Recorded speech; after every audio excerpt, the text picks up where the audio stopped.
Beauté, c'est du cœur, bienvenue sur ma chaîne Niela Kata Yela. Voilà, alors aujourd'hui je voudrais vous expliquer le pourquoi nous avons décidé d'instruire non seulement notre fille à la maison, mais aussi sous ce joug Kamit. Les pourparlers ont commencé quand j'étais enceinte. Son père avait déjà une envie d'une éducation alternative.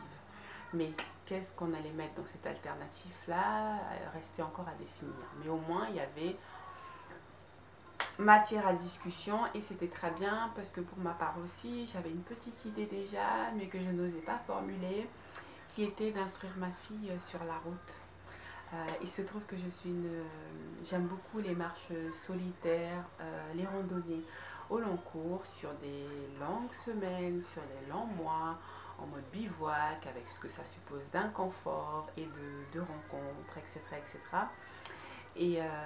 Et comme sur la route, j'avais déjà vu des parents le faire quand moi je n'étais pas encore parent, j'avais trouvé ça chouette et je me disais ouais, quand je serai maman je ferai pareil. Et donc j'avais ça en fait, et lui venant en mettant cette éducation alternative sur le tapis, ben, il y avait matière à discussion.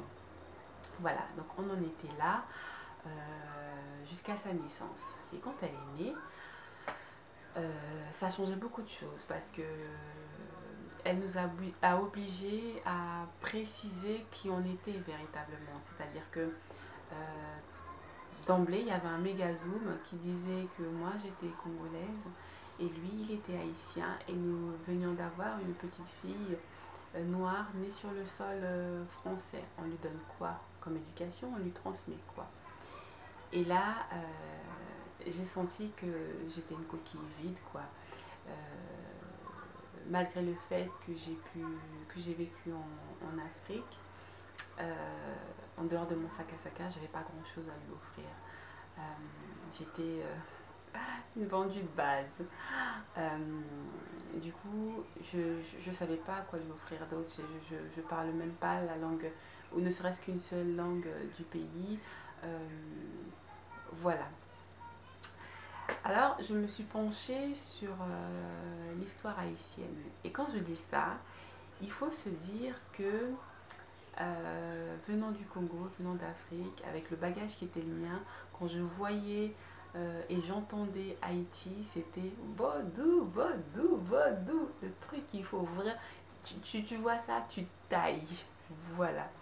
Et là, ben, pour ma fille, je me suis dit, bon, je vais y aller, il faut que je vois, il faut que je sache, il faut que. Voilà. Donc j'étais partie en mode guerrière, quoi. Pour choper des trucs et balancer et tout, aplanir le chemin pour elle. Et j'ai commencé à m'informer, creuser un peu, et plus je creusais, et puis je suis tombée dans un guet-apens parce que cette histoire, au final, ne résonnait plus seulement pour elle, mais pour moi aussi et surtout. Euh, j'ai fini par tomber dedans et là, ça a créé un avant et un après parce que à partir de là, des chemins nouveaux se sont ouverts dans mon cœur, dans mon corps, dans ma tête, partout autour de moi. Il était clair à présent que son père et moi n'étions étrangers que de surface en fait et que au final nos branches, nos racines étaient les mêmes, que ce sont nos pères à lui et moi qui avaient été déportés de ce continent, de notre continent mère pour se retrouver dans ce fameux nouveau monde. Et voilà ce qu'il y avait à transmettre à notre fille. Voilà ce qu'il fallait vraiment intégrer pour lui donner de la substance à notre fille. Et pas seulement ça, parce que l'Afrique ne commence pas que, enfin notre histoire ne commence pas que à partir de cet épisode-là. Il y avait encore une histoire avant. Et donc c'est tout ça qu'il fallait dépoussiérer, ramener la vie, vivre pleinement et du coup l'insuffler à notre fille. Et ça, à partir de là, faire une instruction en famille, tout ce qu'il y a de plus classique, basique, n'avait plus de sens.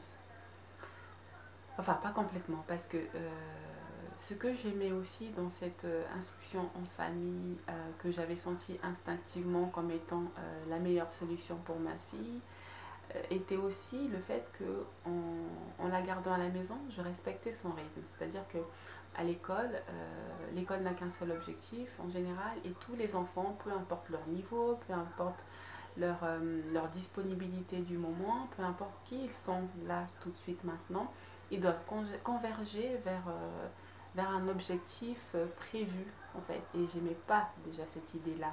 Mais donc en plus de ça, c'est rajouter l'aspect euh, réhabilitation de l'histoire, et ben ça a changé en fait. Je ne pouvais plus faire comme si je n'avais pas découvert ce pont. C'était plus possible.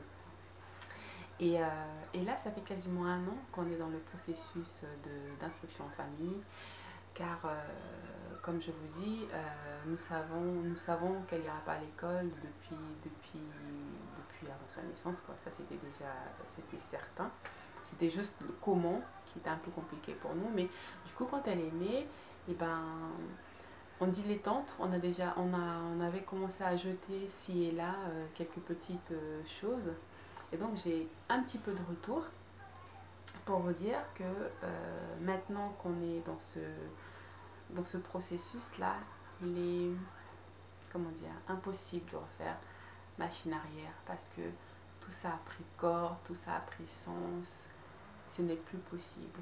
Évidemment, l'aspect Camille est un peu compliqué à mettre en place parce que, encore une fois, sur internet, j'arrive pas à trouver.